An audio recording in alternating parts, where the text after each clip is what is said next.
नमस्कार. मी डॉक्टर राहुल पाटील, संधिवात तज्ज्ञ. तर आज आपण बोलणार आहोत ऑस्टिओआर्थरायटिस या वाताबद्दल. तर ऑस्टिओआर्थरायटिस यालाच मराठीमध्ये संधिगत वात असं म्हणतात. हा एक भारतामध्ये आढळणारा सर्वात कॉमन प्रकारचा आपण म्हणू शकतो वात आहे, संधिगत वात. तर यामध्ये जनरली जे वात होण्याचं कारण असतं त्याच्यामध्ये सांध्यांच्या भोवती सांध्यांच्या मध्ये जी काही गादी असते त्या गादीची झीज होते, त्याला आपण कार्टिलेज म्हणतो. तर ही झीज जनरली वयामुळे होऊ शकते. तर हा वात आपल्याला लेडीजमध्ये जास्त प्रमाणात दिसतो. त्यातल्या त्यात जास्त वयाच्या लेडीजमध्ये म्हणजे वयस्कर महिलांमध्ये थोडासा जास्त दिसतो.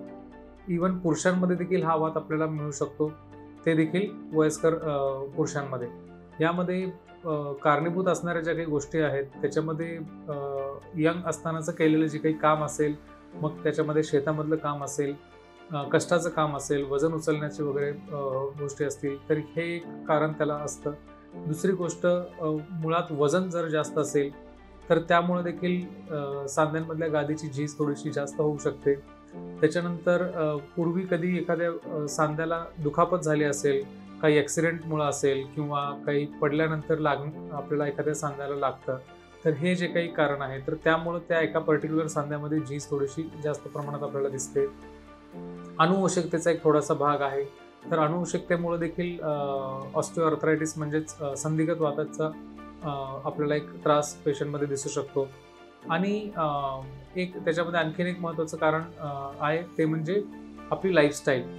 तर अशा काही गोष्टी आहेत की ज्याच्यामध्ये आपल्याला वयानुसार सांध्यांच्या गादीची झीज होते सांध्यांमधल्या, आणि त्या गादीच्या झीज झाल्यामुळं सांधे एकमेकावरती घासायला चालू होतात आणि त्या घर्षणामुळं सांध्यांमध्ये सूज, आकडपणा आणि वेदना ह्या गोष्टी आपल्याला राहतात.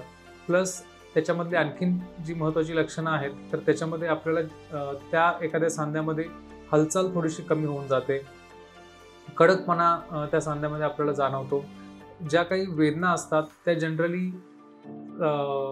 आपण जेव्हाही काम करतो, जसं की गुडघ्यांचा जेव्हा ऑस्टिओआर्थरायटिस असतो तर तेव्हा चालताना, उठताना, बसताना किंवा जिना वर खाली करताना, तर अशा वेळेस त्याच्यामध्ये गुडघ्यामध्ये वेदना आपल्याला जास्त जाणवतात. त्याच्यानंतर काही पेशंट्समध्ये गुडघ्यांच्या ऑस्टिओआर्थरायटिस असतो, काही पेशंट्समध्ये मणक्याचा असतो, काही वेळेला हिप जॉईंट म्हणजेच खुब्यामध्ये देखील हा त्रास असू शकतो, आणि काही पेशंट्समध्ये आपल्या बोटांमध्ये तो त्रास असू शकतो. तर अशी ही वेगवेगळ्या साईट्स आहेत. तर पेशंट टू पेशंट हे वेगवेगळ्या आपल्याला जॉईंट्समध्ये हा त्रास दिसू शकतो. आता याचं जे काही निदान आहे ते जनरली आपल्याला एक्सरेवरून लक्षात येतं. तर एक्सरेमध्ये आपल्याला बऱ्यापैकी त्याच्यामध्ये लक्षात येऊन जातं की गादीची झीज कितपत झालेली आहे आणि त्यामुळं हाडांमध्ये पण किती प्रॉब्लेम्स झालेले आहेत किंवा हाडांमध्ये सुद्धा त्याच्यामुळे जे काही चेंजेस होतात तर ते देखील आपल्याला एक्सरेमध्ये दिसू शकतात. काही वेळेला आपल्याला त्याच्यासाठी MRI सुद्धा करावा लागू शकतो. आता याच्यामध्ये लक्षणांमध्ये आणखीन एक महत्त्वाची गोष्ट काही पेशंट्समध्ये आपल्याला दिसते, ती म्हणजे सांध्यांमध्ये आवाज येणे आणि सांध्यांच्या भोवती थोडंसं नोड्यूल्स असणे. नोड्यूल्स म्हणजे थोडं आपण गाठ म्हणतो, तर सांध्यांच्या भोवती थोडीशी गाठ असणे किंवा नोड्यूल म्हणतो आपण त्याला, तर त्या आपल्याला त्याच्यामध्ये दिसू शकतात. तर ही त्याची लक्षणं असतात आणि निदानासाठी जसं मी म्हटलं एक्सरे. आता याच्या ट्रीटमेंटच्या दृष्टीने जर आपण विचार केला तर ट्रीटमेंट याची मेडिसिन्सच्या वरती जी काही अवलंबून आहे त्याचा आपल्याला 50-60% फरक पडतो. पण जो 50-60% उरलेला जो काही भाग आहे तो लाईफस्टाईल मॉडिफिकेशन म्हणजेच जीवनशैलीमधला बदल हा सर्वात महत्त्वाचा त्याच्यातला भाग आहे. तर मेडिसिन्सच्या सोबत त्या सांध्यांवरती, जसं की आता गुडघ्यांचं उदाहरण घेतलं तर गुडघ्यावरती ताण पडणार नाही अशा पद्धतीने आपल्याला आपल्या जीवनशैलीमध्ये बदल करणं गरजेचं आहे. जसं की खाली बसणं, उठणं, जिना वर खाली करणं, मांडी घालणं, या ज्या काही गोष्टी आहेत त्या आपल्याला टाळणं आवश्यक आहे. त्याऐवजी खुर्चीचा वापर करणे, टेबल चेअरचा वापर करणे, कॉटवरती बसणे, ह्या गोष्टी आपल्याला महत्त्वाच्या करणं गरजेचं आहे. मांडी घालणं टाळणं गरजेचं आहे. जास्ती वेळ चालणं, जास्त वेळ उभं राहणं, तर ह्या ज्या काही गोष्टी आहेत की ज्याच्यामुळे सांध्यांवरती जसं की गुडघ्यांवरती ताण पडतो, ह्या गोष्टी टाळणं अत्यंत महत्त्वाचं आहे. त्याचसोबत वजन कमी करणे हा देखील एक त्यातला महत्त्वाचा भाग आहे. वजन कमी केल्यानंतर सुद्धा बऱ्यापैकी आपल्या सांध्यांवरती ताण कमी होतो आणि त्यामुळे देखील बराचसाच आपल्याला आराम मिळू शकतो. त्याचबरोबर व्यायामाचं सुद्धा ह्याच्यामध्ये खूप सारं महत्त्व आहे.